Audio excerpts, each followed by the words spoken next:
ओम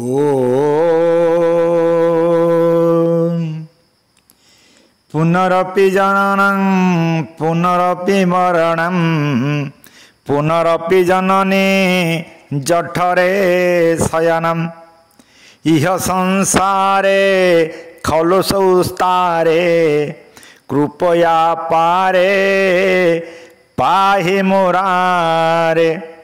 प्राणीर पुनर्बार जन्म पुनर्बार मरण पुनर्बार मातृगर्भरे स्थिति हेतु ए संसार अतीव दुस्तर।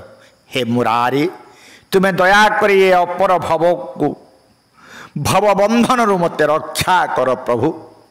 रथचक्र अर्ध ऊर्ध आवर्तन परी दुस्तर भव चक्र बारंबार जन्म मरण रूपक आवर्तन क्रमरे ये काल वक्षरे गड़ी चली एही दुस्तर भव चक्र पार आवर्तन प्रवाहारु रक्षा पाइबा को हेले सही लीलामय करुणा वरुणालय भगवानंकर दया एकमात्र संबल।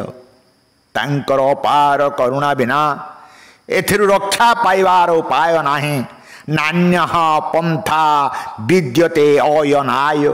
तांकर करुणा परसरे केते महापापी तापी सापी परिणाम रे साधु होई सचिदानंद रस पान पूर्वक शाश्वत शांति लाभ करि पारिछंती तार कलना नाही। सेथिपाई भगवान श्रीकृष्ण भगवत गीतारे कहिले ओम अपि चेत सुदुराचार भजते मामन्य भाग साधुरेव समन्तव्यः सम्यक् व्यवस्थिते हि सः। क्षिप्रं भवति धर्मात्मा शाश्वत शान्ते निगच्छते कम्पेय प्रतिजाने न मे भक्त प्रणश्यति। गीता नवम अध्याय 30-31 श्लोक। अर्थात अति दुराचार व्यक्ति मध्य केबे जदि थोड़े एकाग्र चित्तरे मते भजन करे तेबे ताको साधु बोली जान। कारण ताहार सकल कार्य निर्मल अटे। से व्यक्ति शीघ्र धर्मात्मा परिणत हुए एवं सर्वदा सुख शांति उपभोग करे। हे अर्जुन मो भक्तर कदापि विनाश हुए नाही। एही पापी मानक भितरु काल घाते निरुधिर रासना राक्षसी पुतना अन्यतमा। यार कौतूहलप्रद पुनरावृत एठारे आलोचना आममानकर लक्ष्य। भागवत कुहे पुतना लोकवाग्ने राक्षसी रुधिरासना। स्कंध पुराण 10:7-35।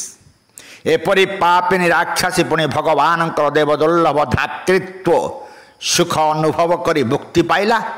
यार गूढ़ रहस्य अनुसंधान करने को गले भिन्न भिन्न पुराण रे भिन्न भिन्न मत देखा जाए।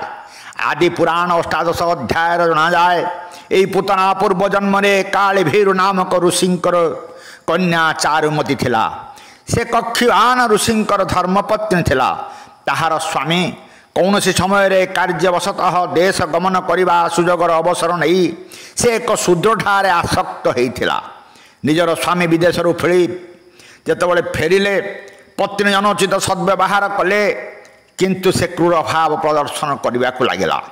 कक्षिवान जोग बल जानीपारे एवं कहले हे व्यभिचारिणी तू राक्षसी स्वभाव देखाऊ राक्षसी जन्म ग्रहण कर एवं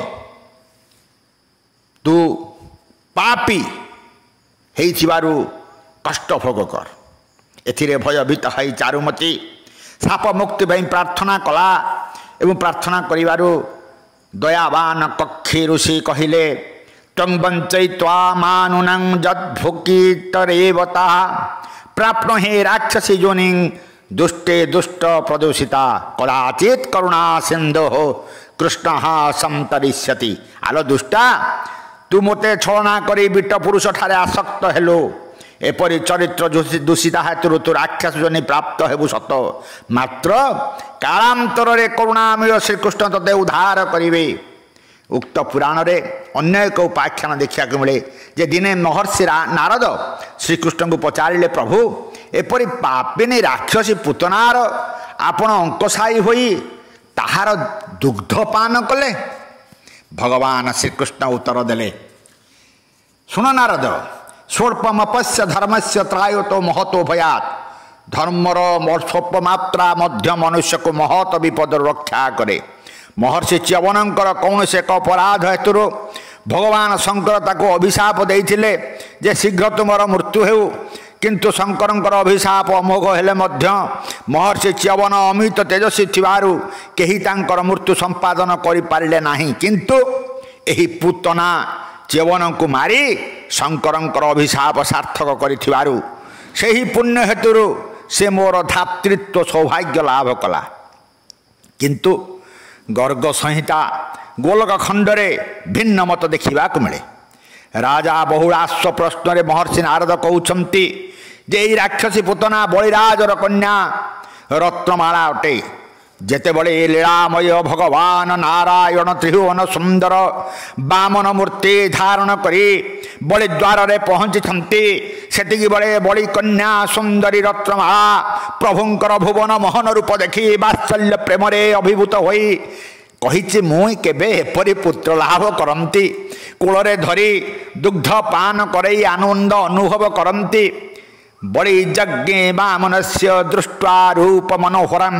ବଳି କନ୍ୟା ରତ୍ନମାଳା ପୁତ୍ର ସ୍ନେହଂ ଚକାରହି ପାପୟାମି ପାୟୟାମି ସ୍ତନଂ ତେନ ପ୍ରସନ୍ନଂ ମେ ମନସ୍ତଦା ସାରବଦ୍ୱାପରାନ୍ତେ ବୈ ପୁତନା ନାମ ବିଶ୍ରୁତା।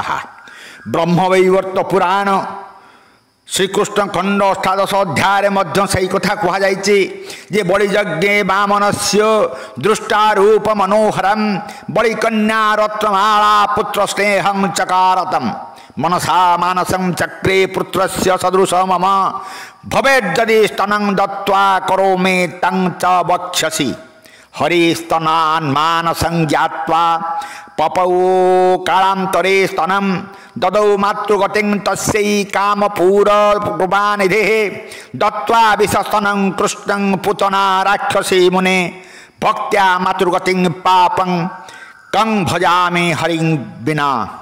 बलि कन्या रत्नमाला बलि यज्ञ बामनंकर मनोहर रूप से विमोहित होई जेतेबेले मने मने भाविला एहीपरि गोटे पुत्र को जदि मु बक्षरे धारण करी स्तन्नपान करती मु आनंद लाभ करती।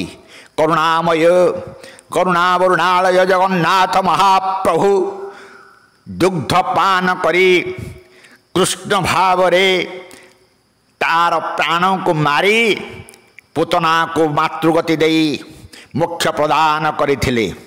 सही रत्नमाला जन्मांतर रे पुतना राक्षसी रूपे जन्म नहीं सत मात्र मुक्ति लाभ करिथिला आनंद प्राप्त करिथिला। तेणु आमे हरिंक बिना क्या भजन करवा कि वास्तव में अघटन घटन पटयसी भक्तवत्सल भगवान भक्तर प्रेम उद्बुद्ध होई कौन न करती।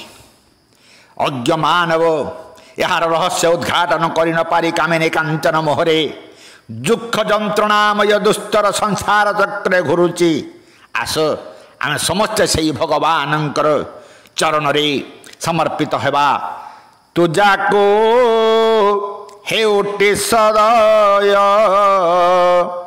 ज्ञानता हृदय